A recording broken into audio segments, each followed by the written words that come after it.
రాష్ట్ర వ్యాప్తంగా ఈ నెల 5వ తేదీ నుంచి ఆర్టీసీ అద్దె బస్సుల సంక్షేమ సంఘం సమ్మెకు పిలుపునిచ్చింది.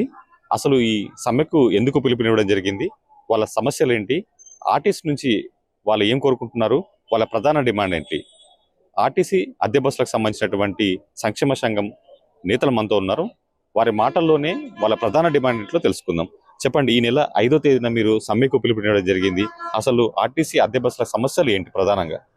ఈరోజు కొత్త ప్రభుత్వం ఏర్పడిన తర్వాత మహాలక్ష్మి అనేటువంటి పథకాన్ని తీసుకురావడం ప్రజలకు ఎంతో మేలైనటువంటి శుభ సందర్భం. వారందరికీ కూడా మేము ప్రభుత్వానికి శుభాకాంక్షలు తెలియజేస్తున్నాము.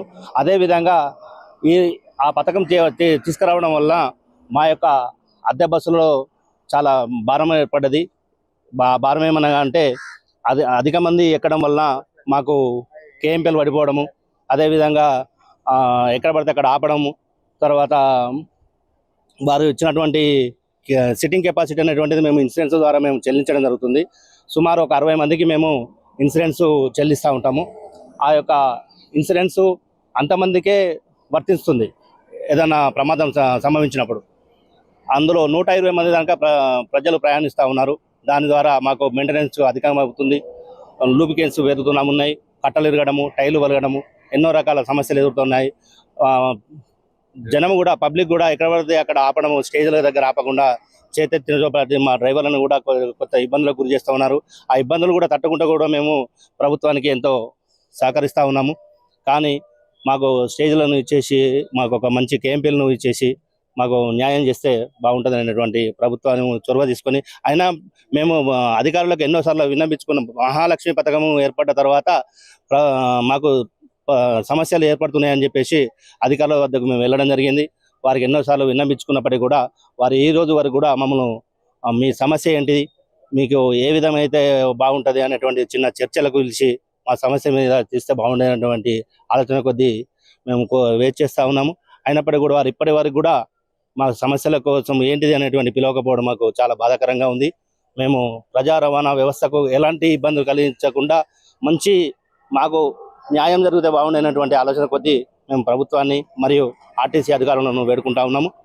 మాకు తగు న్యాయం చేసి ప్రజలకు ఎలాంటి ఇబ్బంది కలగకుండా చేయాలనేటువంటి ఇది కూడా మేము వేడుకుంటున్నాం. అంటే ఆర్టీసీ అధికారులకు మీరు ఇప్పుడే సమ్మె నోట్లు ఇవ్వడం జరిగిందా? దీనికి సంబంధించి అధికారుల నుంచి ఎలాంటి స్పందన ఉంది? ఇవరకు సంధానం ఏం లేదు. ఇవరకు ఇచ్చినాం, ఆల్రెడీ ఇచ్చినాం. పేరు నెల 9 తారీఖే ఇచ్చినాం, 12 తారీఖు ఇచ్చినాం, 13 తారీఖు ఇచ్చినాం. మళ్ళా మీటింగ్ పెట్టుకొని మళ్ళా చూసి ఇచ్చినాం. అన్ని డిపోలకు ఇచ్చినాం, ఆల్ ఆర్ఎంకి ఇచ్చినాం, ఎండికి ఇచ్చినాం. ఇంకా ఇవరకైతే ఎలాంటి స్పందన లేదు. అంటే రాష్ట్ర ప్రభుత్వం ఎంతో ప్రతిష్టాత్మకంగా చేపట్టినటువంటి ఈ మహాలక్ష్మి పథకం మహిళలకు సంబంధించినటువంటి పథకం. అంటే మీరు ఒక రకంగా దీన్ని వ్యతిరేకిస్తున్నట్టు? అది అంశం వ్యతిరేకించలేదు. ప్రభుత్వానికి మేము సహకరిస్తామని మేము చేస్తున్నాము. కానీ కాకపోతే ఏం చేస్తున్నారు, ఆర్టీసీ యాజమాన్యం ఏం చేస్తుందంటే మమ్మల్ని ఈ సమస్యలపై, మా సమస్యలపై కొంచెం పిలిచి మాత్రం మాట్లాడితే మేము కూడా కొంచెం వాళ్ళకు కూడా అనుకూలంగా మేము కూడా మాట్లాడతాం. ఇప్పుడు ఏమవుతుందంటే పల్లె వెలుగును ఎక్స్ప్రెస్ మా అద్దె బస్సులు మాకు సూపర్ లగ్జరీ లేవు. మా దాంట్లో అవి ఏసీ బస్సులు లేవు. ఉన్నాయి ఓన్లీ పల్లె వెలుగు ఎక్స్ప్రెస్లే. భారం అంతా మా మీదనే పడుతుంది. ఆర్టీసీ వారి మీద భారం అసలే పడట్లేదు. ఈ కేఎంపీఎల్ వాళ్ళకి రావడం కారణం ఏంటంటే వాళ్ళ సూపర్ లగ్జరీలు ప్లస్ ఏసీ బస్సులే అందుకే వాళ్ళకి కేఎంపీలు ఎక్కువ వస్తుంది. మాకెందుకు రావడం లేదంటే టోటల్ మా బస్సులన్నీ మొత్తం ఎక్స్ప్రెస్లు పల్లె వెలుగు బస్సులే. మేము ఈ విధంగా చాలా నష్టపోతున్నాం. మళ్ళీ మా డ్రైవర్లను కూడా ఈ ప్రయాణికులు అంటే కొందరు అర్థం చేసుకుంటున్నారు, అర్థం చేసుకోవట్లేదు, కానీ వాళ్ళు కూడా మా డ్రైవర్లను ఇబ్బంది గురి చేస్తున్నారు. ఈ విధంగా మేము చాలా నష్టపోతున్నాం. మేము 13 తారీఖు నాడు ఇచ్చినాం, రిప్రజెంటేషన్ ఇచ్చినాం మేము మీడియా ఎండి గారికి, మా అద్దె బస్సు అసోసియేషన్ రాష్ట్ర అధ్యక్షులు. అయినా కూడా వాళ్ళు ఇప్పటి వరకు మమ్మల్ని ఎలాంటి చర్చలకు పిలవకపోవడం, మమ్మల్ని పిలిచి ఏదో మాట్లాడి మాకేదో చేస్తే మేము కూడా కొంచెం అంటే మా నష్టాలను మేము కూడా కూర్చుకోవడానికి మేము అడుగుతున్నాం తప్పితే మేమేదో ప్రభుత్వాన్ని కొంతమ కోరికలు కోరడం లేదు. ఇది మా సమస్య. ఇది మాకు సహకరిస్తే, ప్రభుత్వం మాకు సహకరిస్తే మేము చాలా ఇబ్బందులు. అంటే మీ డిమాండ్లలో ఈ కేఎంపీఎల్ సంబంధించినటువంటి అంశం ఉంది. బట్ మీ అద్దె బస్సులతో పాటుగా ఆర్టీకి సంబంధించినటువంటి బస్సులు ఉన్నాయి కదా, వాటికి లేని సమస్య మీకెందుకని వాళ్ళు అడుగుతున్నారు కదా. ఆ సమస్య ఏంటంటే వాళ్ళకు ఉన్నటువంటి బస్సులన్నీ కూడా లగ్జరీ బస్సులు ఉన్నాయి. సూపర్ లగ్జరీ ఉంది, గరుడ అలాంటి బస్సులు ఉన్నాయి. అందులో సిట్టింగ్ కెపాసిటీకి మించి వెళ్ళరు. మా బస్సులు సిట్టింగ్ కెపాసిటీ మీరు చూడొచ్చు. ప్రతి ఒక్క బస్సును చెక్ చేస్తే సుమారు 100 పైన జనం ఉంటారు.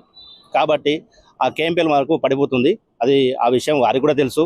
తెలిసినప్పటికీ కూడా మమ్మల్ని మాకెందుకులే, మాకు వస్తలేదు కదా, వారేగా నష్టపోయేటువంటి ధోరణితో వ్యవహరిస్తున్నట్టు కనబడుతుంది. ఎందుకంటే మాకు ఈ రోజు వరకు కూడా చర్చలు విలువట్లేదు. అది మాకు బాధాకరంగా ఉంది. మా సమస్యలు అనేటువంటి వారికి పూర్తిగా తెలిసినప్పటికీ కూడా మమ్మల్ని కూడా పట్టించుకొని విధంగా కనబడతా ఉంది.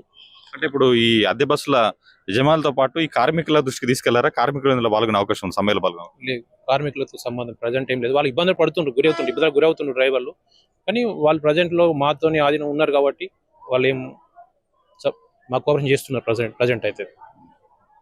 ఇదేంటంటే ఆర్టీసీలో ఇన్సూరెన్స్ అనేది ఆర్టీసీకి వాళ్ళకు వేరే ఉంది, టైఅప్ ఉంది. మాకు ఆర్టీసీకును ఆర్టీఓ ఆఫీస్ సంబంధం ఉంది కాబట్టి ఓవర్లోడ్ అయినప్పుడు మాకు ఇబ్బంది అయ్యే అవకాశం ఉంది. ఇన్సూరెన్స్ కోసం అయితే ప్రమాదాలు జరిగినప్పుడు ఏదైనా అయినప్పుడు ఓవర్లోడ్ అయినప్పుడు మాత్రం ఇన్సూరెన్స్ వాళ్ళతో మాకు ప్రమాదం ఏర్పడుతుంది. కాబట్టి ముందు జాగ్రత్తగా ఇదివరకు ఆర్టీసీ వాళ్ళు ఏ విధంగా అయితే ఇన్సూరెన్స్ వాళ్ళు క్లెయిమ్ చేస్తుండ్రో అదే విధంగా మాకు చేసే ప్రయత్నం చేయమని చెప్పి మేము కోరుతున్నాం. సో ఫైనల్ గా చెప్పండి, ఈ డిమాండ్లతో పాటు మీ ఆర్టీసీ అద్దె బస్సుకు సంబంధించిన యజమానుల సంక్షేమం ప్రధానంగా మీ డిమాండ్లు ఏంటి? ఫైనల్ ప్రధాన డిమాండ్ ఏంటంటే మాకు లూబ్రికేషన్స్ పెరిగినాయి, కేఎంపీఎల్ రావట్లేదు. అదేవిధంగా ఇన్సూరెన్స్కు సంబంధించినటువంటి విషయానికి వచ్చినప్పుడైతే ఎలాంటి ప్రమాదం జరగాలని మేము కోరుకోము. అన్ఎక్స్పెక్టెడ్గా జరిగినప్పుడు అందులో సిట్టింగ్ కెపాసిటీకి మించి ఉండడం వలన దీనికి స్పష్టమైనటువంటి ఒక ప్రభుత్వం ద్వారా కానీ ఆర్టీసీ అధికారుల ద్వారా కానీ ఒక మంచి వార్త మేము వింటే మేము ప్రజలను గమ్యస్థానాలకు చేరవేర్చడానికి మేము పూర్తి స్థాయిలో సహకరిస్తాము.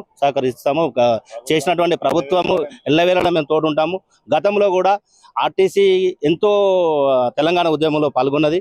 మేము ఇప్పుడు కూడా మేము అద్దె బస్సులు మేము నష్టపోయి కూడా తెలంగాణ ఉద్యమంలో మేము సహకరించి మేము తెలంగాణ సాధనలో మేము పాల్గొన్నాము.